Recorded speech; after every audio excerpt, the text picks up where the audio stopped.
Okay, next topic is session 5, that is self-regulation, time management. Okay, so time management and its importance.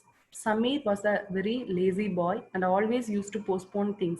His father tried to make him understand the value of the time. So Samir promised his father that he would never postpone his tasks. One day he won the first prize in a singing competition. He was asked to collect the prize on the same day. Okay, prize on the same day. He did not care and went to collect the prize the next day. Okay, so he didn't care to collect the prize on that same day. So he went another day to get the prize.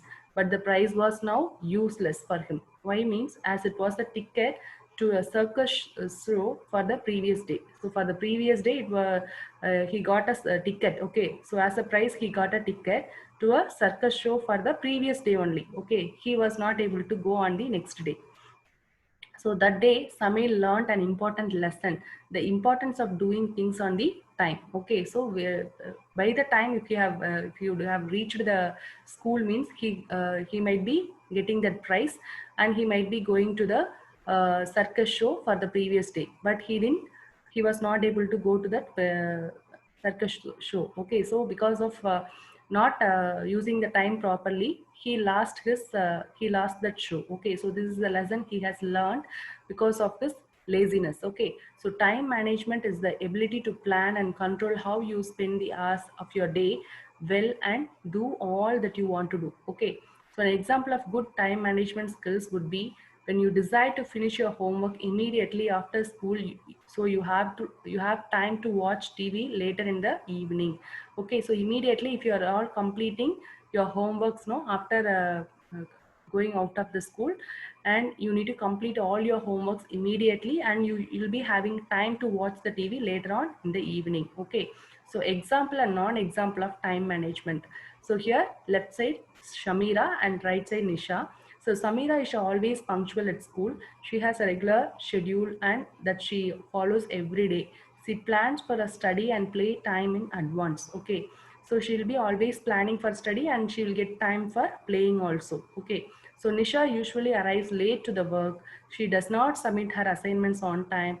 She sometimes gets carried away in certain activities and forgets the main tasks in the hand. Okay, so she will be doing some kind of activities on her own, and finally she will be forgetting what are the main tasks she need to complete. Okay, so this is her attitude, her behavior. Okay, so these two are examples for time management. See, Samira is always managing time and she is punctual in all her works, and Nisha is always doing some other irrelevant activities and she is not doing her main tasks. Okay, so time management is a thinking skill that helps you to complete the tasks on time, make a daily timetable. Okay, make a good guess at how long it will take you to do something. Okay, so if you are doing something, how long it will be taking, so that also you can guess on your own. Okay, and you can submit your homework assignments on the time, and you will be not wasting your time during the daytime. Okay, so these are all the things you will be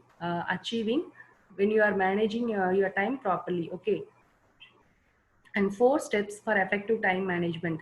Step 1 is organize. Okay, we plan our day-to-day activities and we make a timetable that we follow.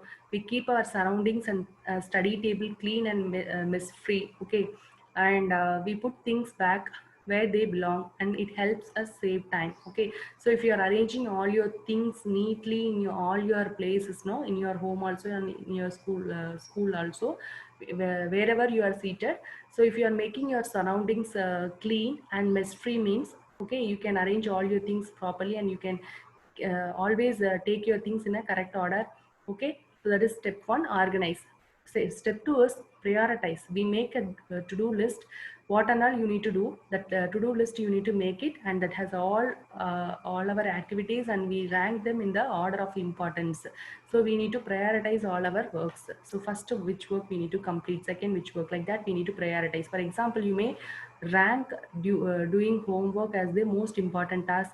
It helps us to get the most important task done first, and also to track what is pending also. So first work, second work, third work, like that. If you have assigned your works in a to-do list, so whether you completed like a checklist, you can check it in the finally which is pending, which is completed, everything you can check it. So that is only for that it is useful. So prioritize the task. and then control, that is step 3. So we have a control over our activities and the time. So we avoid time wasters like chatting on the phone, surfing gossip sites, and then focus on more important and focus on we can focus on more important things. Okay, instead of focusing on chatting on the phone and then surfing gossip sites, websites, all those things we can avoid it. Okay, and then tracking, that is the last step. So we identify and note where we have spent our time. Okay, this will help us analyze if we have used our time effectively or not. It also help us to do identify time wasting activities. So which time we have wasted, which time we have done usefully, we have used usefully, all those things we can find out in the tracking activity. So first is the organize. 4 steps for effective time management are what? Organize, prioritize, and then control, and then track. So organize, we need to organize all our day-to-day activities properly, and then we need to prioritize which task we need to do. And control means we need to have a full control over our activities also, and time also, within which time we need to complete which task. All those things we need to have control. Okay, track. Finally, we need to analyze where which activities and all we have completed properly, and for which activities, no time wasting activities we have focused, all those things we need to track it. Okay, so tips, next one is tips for practicing the 4 steps for effective time management. So avoid delay or postponing any planned activity. So how we can make these 4 steps for effective time management? What are the tips we need to follow? First, we need to avoid delay or postponing any planned activity. So next day we will do, next day we will do, like that. You should not postpone any planned activity. So today if you planned, today itself you complete within that allotted time. Organize your room and school desk. So that is, arrange your things properly in your, wherever you are seated, arrange your things properly. Develop no disturbance zone where you can sit and complete important tasks. So where you are doing your important task, you need to be you should sit alone, and you should be having a no disturbance zone there. Okay, and use waiting time productively. Okay, waiting time we need to use it productively. And prepare to do list. Okay, and prioritize, and then replace useless activities with the productive activities. So what and all useless activities we have done, so that activities need to be replaced as what? Productive activities in future. Okay, so if you follow these tips properly, then we can manage our time effectively. So with this, our self management skills lesson entire unit is over. So just you can practice all these session 5s, no? 5 sessions are there, no? All the 5 sessions you just go through once again, and you can be ready for your test. Okay, so stress management, self-awareness, motivation, self-regulation, goal setting, self-regulation, time management, all these topics, no? Now it was covered. So the unit 2 self-management skills fully completed. So in the next video we will see about next lesson, that is green skills. Okay, thank you.